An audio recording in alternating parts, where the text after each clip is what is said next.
So I was asked a couple weeks ago to do a video about the close of the Bulls, and I've done some. I just never posted them because I didn't like it. I didn't like the way it sounded. And the more and more I thought about it, I was trying to make a much longer video out of something that doesn't require that. So for this, I'm going to address this, and then I'm going to play Zoe catch up, and that'll be the video. So let me start by saying that I don't think the term closer applies to the Bulls because the Bulls don't have the kind of team where you can expect them to win a bunch of games anyway. If the team were good, somehow, it would have to be a situation where some players' roles were different, I feel, or some massive growth happened to a couple of key pieces. But according to all the news that we've received, it doesn't seem like it's going to be that way. So the simplest way to respond to this is, in theory, your closer is either the person who is the best scorer or who you want the ball in their hands at the end of the game. Outside of that, closing changes because situation changes. It's different when it's the last 5 minutes of the game. You need someone to bring you home versus it's the last 30 seconds and you need the two best shots you can get. Sometimes it's not in the hands of that player, especially depending on that player's skill set. For instance, if I'm down by 10 and it's 35 seconds, I don't necessarily want the ball in DeMar's hands. He's a 2-point mid-range merchant. I need threes. And so I need to get my best shooters out there, really. But I want him out there because, point to point, if you can get the points, you take the points, you live with it. Having said that, the whole role or the purpose of this team is youth movement for the most part. It's to develop who they have. It was stated that Giddey is probably going to not only start, but once he got here, Lonzo's role was going to be severely limited and reduced. Also, he's going to play on heavy minutes restriction, if not all the year, the entire year. To me, that's just fancy talk for saying Lonzo's going to be on the bench and we're going to play him in spot minutes, show that he can stay healthy, trade him when available, and get an asset back. That's basically what that comes out to be. If Zoe was going to start, and let me finish that thought. If Zoe was going to start, I would say they have a much higher chance of being a 46-win team as opposed to not. Having said that, given the fact that they want not only Giddey to start, because he will start, but they want the ball in his hands too. And it's not to say that that's a bad thing for Zoe because he actually could play off the ball. But the fact that he's not going to be in to impact the game on multiple levels is a huge negative. And so I don't have high hopes for this team to win a bunch of games unless other players show up. But to this point, if I'm down a point or if I just need to if the goal is to get into overtime, I'm going to put the ball in Giddey's hands, and because he just seems to get to the rim whenever. If you've ever watched his games, including the Olympics, if he wants to get to the rim, he's going to get there, and there's pretty much nothing you can do about it. So, again, I want the ball in his hands. If I need a three, maybe Kobe White, Zach LaVine, Lonzo. I mean, there's options there to take those shots.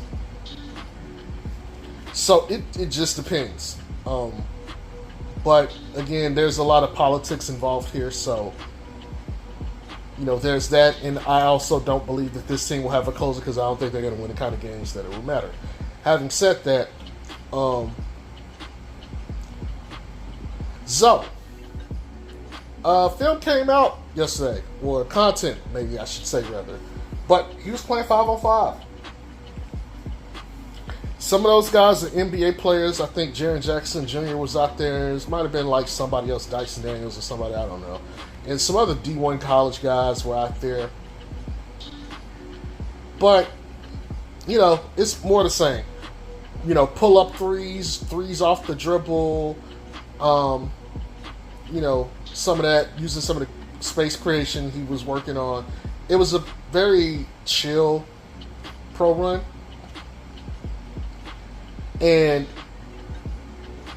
it was more, it seemed more like they were just working on the stuff that they were working, like practicing with in game, like on 5v5 situation. They weren't playing too hard. But you can see some of what Zoe got, because those guys were trying to defend, but it seemed like if Zoe wanted to create space, he got it. And same Zoe, long distance passes, pass it to the open man, knocking down threes. Same Zoe we've all known. Okay, nothing really to discuss there. He didn't too much attack the rim, but that was never his thing.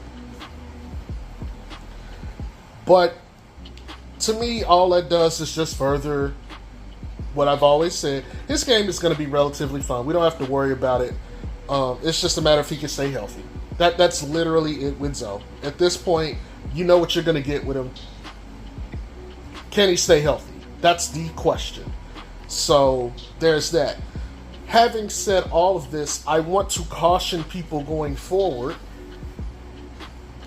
because this is a concern of mine as it pertains to the Zoe fandom, right? I think I saw it on Gilbert Arenas' podcast thing, but what was stated was along the lines of, and it may have been Carmelo Anthony too, but it was something along the lines of like, once they try to get you to take a bench role, that's where they're going to keep you at. They don't really want you to start anymore, and that's how they kind of force you to finish out your career. And it's like, I think Carmelo mentioned like that happened to him. I think Gilbert Arenas was talking about Russell Westbrook, and that's kind of how I feel about the Zoe thing. If Zoe goes out there and he overperforms, like, if he's still getting like 14, 7, and 5 off the bench, teams are going to look at that and be like, you know what, we want you on the bench role instead, even though he's going to want to be a starter. So that's kind of where we're at, and that's something I'm putting out here ahead of time. So if it proves to be right, you guys know exactly who said it first and where it came from. Not necessarily the sentiment, because obviously that existed before, but as it specifically pertains to Zoe in contract negotiations going forward, you know where you heard that from. But it is what it is. That's really all I got. I'll try to post the pro run. And not even the pro run. There's somebody I follow on the X app, formerly known as Twitter, who went through, I think they went through the process, but they chopped up all of the Zoe plays. And so it's like, if you want to just see all of Zoe's specific interactions in that pro run, you could just see that. I think in total, because it's 2 videos, in total I think it's like 4.5 minutes, which is pretty good. I will see if I can link that or put that. If it's not pinned, it'll probably be in the description.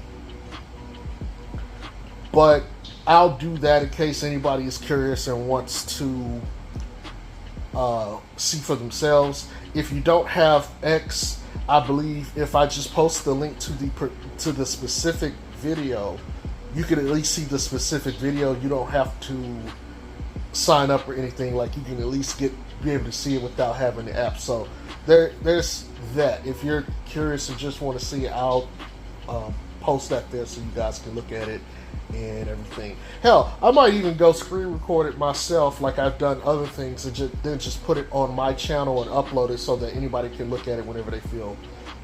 It just depends, because that takes time to do editing. Speaking of editing, if you're watching this, you're listening to a background theme. You got the Zoe from UCLA. If you want to know, that's from Lupe Fiasco's most recent album. And I chopped that up a couple of weeks ago because I wanted to make my next video have this playing in the background. And that part of the song, golly, it's